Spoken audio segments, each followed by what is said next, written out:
मित्रांनो, मध्यंतरी दलित फूड हा विषय बहुत गाजला होता. तर त्यावर हे पवन भगत यांनी एक लेख लिहिला. हा मला खूप आवडला, त्यामुळे मी तुमच्याशी शेअर करत आहे. तर आमच्या ताटातील इतिहास, तुमच्या बाजारातील ढोंग. हे दलित फूड नाही, हा जाती व्यवस्थेने आमच्या ताटात जबरदस्तीने ढकललेला इतिहास आहे.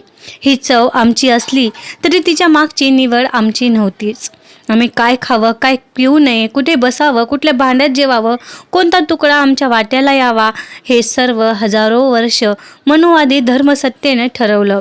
आणि आज त्या सत्तेची पुढची पिढी आमच्या ताटातील पदार्थांना एक्झॉटिक, ऑथेंटिक, हेरिटेज म्हणून हॉटेलच्या मेन्यूवर मिरवत आहे. हा विनोद नाही, हा इतिहासाचा निर्लज्ज बाजार आहे. शाहू पाटोळे यांच्या एका पुस्तकाने देशभर खळबळ उडवली. कारण त्या पुस्तकाने फक्त पाककृती सांगितल्या नाहीत, त्या पुस्तकाने भारतीय समाजाच्या स्वयंपाकघरात लपवलेला जातीय गुन्हा उघड केला.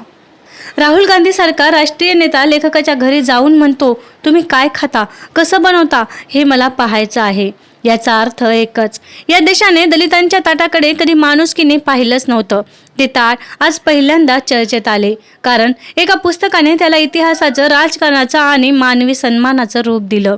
प्रश्न असा नाही की बोटी, वजळी, खूर, मुंडी, चुनचुनी, रक्ती, आतडी, वाळलेल्या खांडऱ्या हे पदार्थ कोण खातं. प्रश्न असा आहे की हेच पदार्थ शतकानुशतकं दलित, मातंग, मादगी, पारधी, ढोर, भटके, विमुक्त समाजाच्या वाटेला का आले. हा आवडीचा प्रश्न नाही, ही संस्कृती म्हणून गौरवली जाणारी गोष्टही नाही. हा लादलेल्या अभावाचा आणि नियोजित अपमानाचा इतिहास आहे. ज्यांच्या हातात जमीन होती, धान्य होतं, जनावरांवर मालकी होती, तूप, दूध, दहीवर अधिकार होता, त्यांनी दलितांच्या वाट्याला काय दिलं? उरलेले तुकडे, फेकलेले मांसाचे अस्वच्छ भाग, अशुद्ध ठरवलेलं अन्न, आणि मग या अन्नालाच दलितांची आवड म्हणून खोटा शिक्का मारला. खाटीक बकरा कापतो, सोलतो, पण त्याच्या स्वतःच्या ताटात सर्व काही जात नाही. चांगले तुकडे कोणाच्या बाजूला वळतात, बाजारात कोणाच्या पसंतीला भाव असतो, श्रेष्ठत्व मिळवणाऱ्यांच्या ताटात काय जातं आणि दलितांच्या घरात काय पोहोचतं, हा हिशेब समजून घेतला तर दलित फूडचा खरा अर्थ समजतो. जात फक्त विहिरी, मंदिरे, शाळा आणि स्मशानात नव्हती. जात ताटातही होती, हाडा मासातही होती, भुकेतही होती. राजस्थानात दलितांनी तूप खाऊ नये म्हणून फतवे निघाले. तमिळनाडूत दलितांनी गावातून जाताना चप्पल डोक्यावर घ्यावी असे आदेश दिले गेले.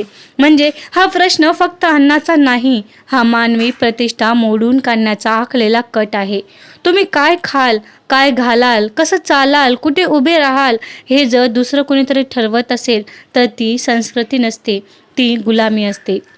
आज त्याच दलित खाद्याला मोठमोठ्या हॉटेलमध्ये किंमत मिळते. प्रसिद्ध दलित विद्रोही कवी नामदेव ढसाळ यांनी हेच पदार्थ अंधेरी येथे हॉटेल टाकून विक्रीसाठी उपलब्ध केले. तेव्हा ग्राहकांनी स्वतःला खवय्ये म्हणून घेणाऱ्यांनी स्पेशल पाठ फिरवली. आमच्या परिसरात एका वाल्मिकी भंगी व्यक्तीने एक हॉटेल उघडले. 3च महिन्यात टाळे लावावे लागले. समोरच असलेल्या उलट उच्च जातीच्या नावाने मराठा हॉटेलला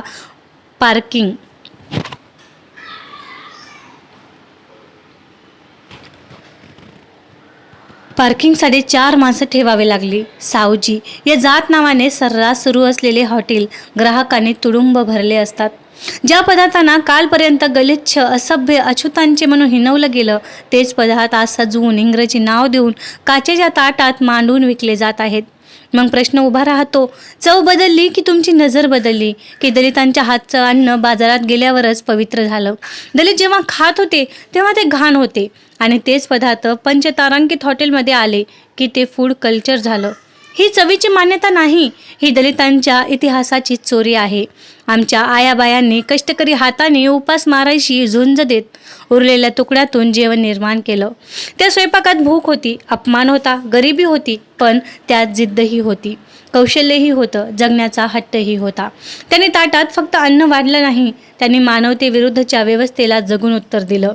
म्हणून दलित खाद्याला कमी लेखणं म्हणजे त्या स्त्रियांच्या श्रमांचा, त्या समाजाच्या इतिहासाचा आणि त्या भुकेच्या लढ्याचा अपमान आहे. पण इथे एक गोष्ट स्पष्ट सांगावी लागेल, आम्हाला आमच्या ताटाचं रोमॅन्टिकरण नको. आम्हाला हे सांगायचं नाही की आम्ही खूर, मुंडी, रक्ती खातो म्हणून आमची संस्कृती महान आहे. नाही, आम्हाला सांगायचं आहे की आम्हाला हेच का खायला लावलं गेलं याचा हिशेब द्या. आम्हाला हे विचारायचं आहे की ज्यांनी आमच्या ताटात अभाव टाकला ते आज आमच्या चवीवर नफा का कमवत आहेत. आम्हाला पाककृतीपेक्षा सत्ताकृती उघड करायची आहे. दलित फूडचा अर्थ म्हणून फक्त स्वयंपाकघर समजू नका. ते म्हणजे जाती व्यवस्थेचा नकाशा आहे. ते म्हणजे वर्ग, वर्ण, श्रम, मालकी, अपमान आणि प्रतिकार यांचं जिवंत दस्तऐवज आहे. ते म्हणजे या देशाच्या लोकशाहीला विचारलेला कठोर प्रश्न आहे. स्वातंत्र्य मिळालं, पण ताटाचं स्वातंत्र्य कुणाला मिळालं? आज वेळ आली आहे की दलितांच्या ताटाकडे दयेने नाही, कुतूहलाने नाही, तर इतिहासाच्या जबाबदारीने पाहिलं पाहिजे. आमच्या खाद्याला विलक्षण म्हणण्यापूर्वी आमच्यावर लादलेली वंचना मान्य करा. आमच्या चवीचं कौतुक करण्यापूर्वी आमच्या भुकेचा अपमान करणारी व्यवस्था उघडी पाडा. आमच्या पदार्थाची विक्री करण्यापूर्वी आमच्या श्रमांना, आमच्या संस्कृतीला, आमच्या मानवी सन्मानाला न्याय द्या.